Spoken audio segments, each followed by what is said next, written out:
तोला रंगे बिना रे तोला रंगे बिना रे तोला रंगे बिना छोड़ौन आज गोरे आगे फागुन तिहार।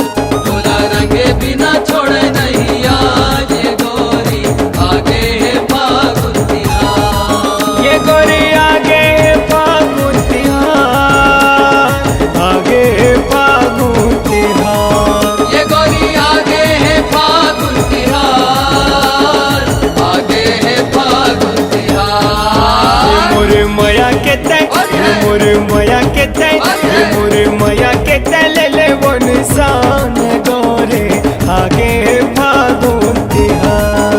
तोला रंगे बिना छोड़े नहीं आज ये गोरी आगे है फागुन तिहार।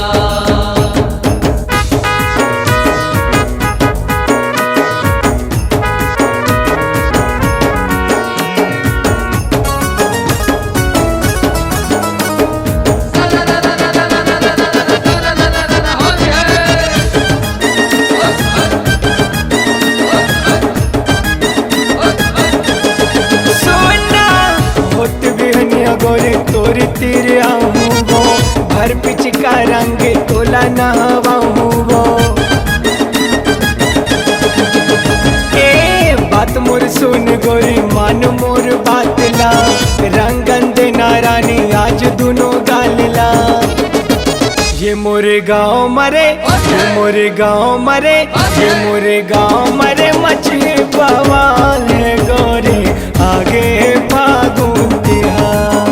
तोला रंगे बिना छोड़े नहीं आज ये गोरी आगे है फागुन तिहार।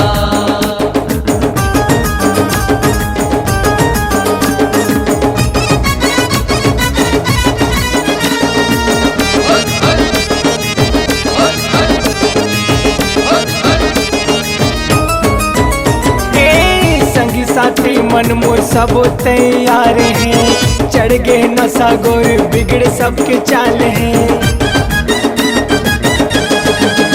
हाँ झंझब घूमे गोरी तय हमोर पारा माँ तुरते उठा ले ही तोला एक इशारा माँ। हो किसन सेन के रे हो किसन सेन के रे हो किसन सेन के रे कर ले पहचान है रानी आगे फागुन तिहार। तोला रंगे बिना छोड़े नहीं आज ये गोरी आगे है फागुन तिहार। हे गोरी आगे है फागुन तिहार, आगे है फागुन तिहार। ये गोरी आगे है फागुन तिहार, आगे है फागुन तिहार। ये मोरे मया के तय ये मोरे मया के तय ये मोरे मया के तय ले